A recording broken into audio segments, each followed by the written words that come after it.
دیا قرآن سے۔ گدھے کا گوشت اہل حدیث وہابیوں کے نزدیک حلال ہے۔ گدھا قرآن کی روح سے حلال ہے اور اس کی قربانی بھی جائز ہے، اور اس دفعہ اہل حدیث علماء گائے بیل کی جگہ گدھے کی قربانی کریں۔ بسم اللہ الرحمن الرحیم۔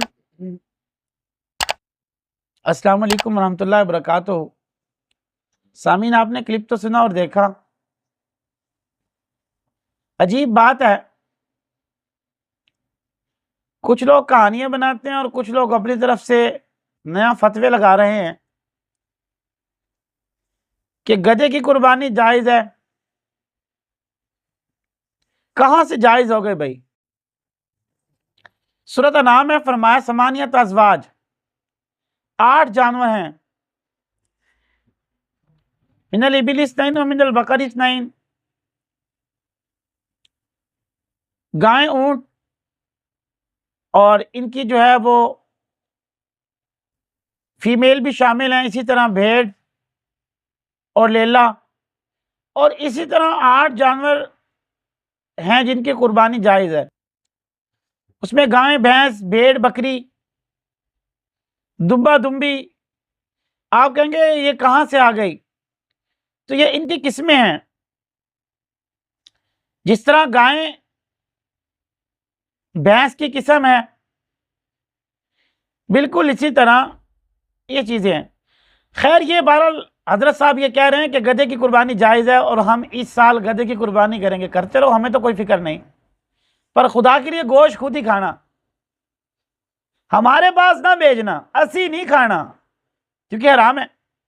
تو میرے دوستو، آپ کہیں گے کیسے حرام ہے؟ آپ دیکھیں، بخاری کی روایت ہے، خیبر کا دن ہے، خیبر کی جنگ کے موقع پر نبی کریم صلی اللہ علیہ وسلم نے دیکھا کہ لوگ ہنڈیوں میں گوشت ابال رہے ہیں۔ حضرت جابر رضی اللہ تعالیٰ عنہ سے غالباً روایت ہے۔ تو ہمیں یہ کیا چیز ہے؟ ہمارے اللہ کے نبی، یہ گدھے کا گوشت ہے۔ کس کا گوشت ہے؟ گدھے کا گوشت۔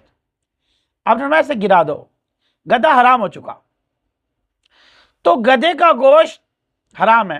اور دوسری مسلم کی روایت ہے، اللہ کے نبی صلی اللہ علیہ وسلم نے فرمایا کہ ایسا درندہ جو چیر پاڑ کر کھاتا ہو وہ جائز نہیں۔ تو جو چیز جائز نہیں تو اس کی قربانی بھی جائز نہیں، حلال ہی نہیں تو قربانی کیسے جائز ہوگی؟ بل تیسری بات یہ ہے کہ ہرن بھی تو ایک جانور ہے، اس کی قربانی کرنے کے لیے ہم نہیں کہتے، حالانکہ حلال ہے۔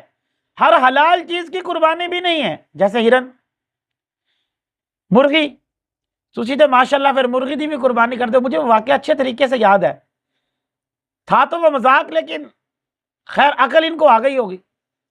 کراچی میں ایک مدرسے والوں نے ان کے کسی بندے کو کال کی اور کہا کہ کھالوں کے ٹرک، کھالے ہیں ہمارے پاس، ان کے ٹرک، آپ ٹرک بھیجو، اس میں کھالے ہیں۔ یہ اس نے ٹرک بھیج دیے۔ انہوں نے بنایا ہوگا عید کی صبح کو حلوہ، انہوں نے جو ہے وہ کوئی غالباً 500-600 چھلکے تھے انڈوں کے، وہ کہہ دیے اس کو اٹھا کے لے جاؤ، یہ کھالے ہیں۔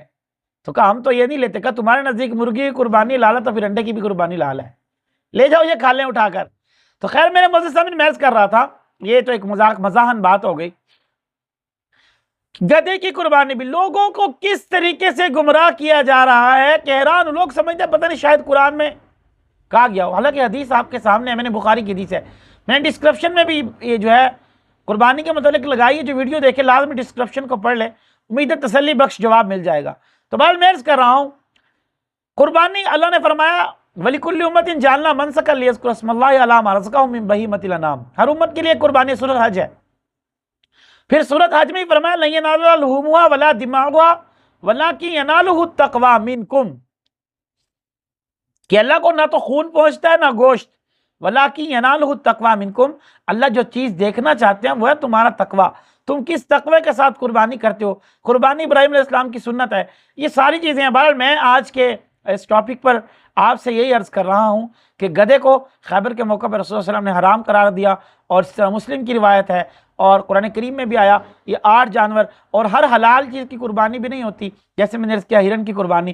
تو یہ کیا کہہ رہے ہیں آپ حضرات خود دیکھو جناب، لوگوں کو کھوتے دا گوشت کھوان لگے ہو، کوئی تے خیال کرو، کوئی تے شرم کرو، کوئی تے تسی بھی حیا کر لو لوکاں نوں اسی کہندے سی لیکن اج تانوں بھی کہنا پڑ رہا تانوں بھی جڑا نا کہنا پڑ رہا کہ جناب تسی بھی شرم ہویا کرو عقل دے ہوش دے ناخن لو کوئی تھوڑی جی عقل کرو سوچ لیا کرو ہر چیز قرآن حدیث چ بھی نہیں ہوندی کوئی فقہ چ اصول فقہ بھی ہوندا کوئی قیاس اجماع بھی ہیگی ہے پر قرآن حدیث دی رٹ نہ لاؤ خدا تانوں ہدایت دے اللہ تعالی ہم سب کو سمجھ کر عمل کرنے کی توفیق عطا فرمائے آخر دعوانا ان الحمدللہ رب العالمین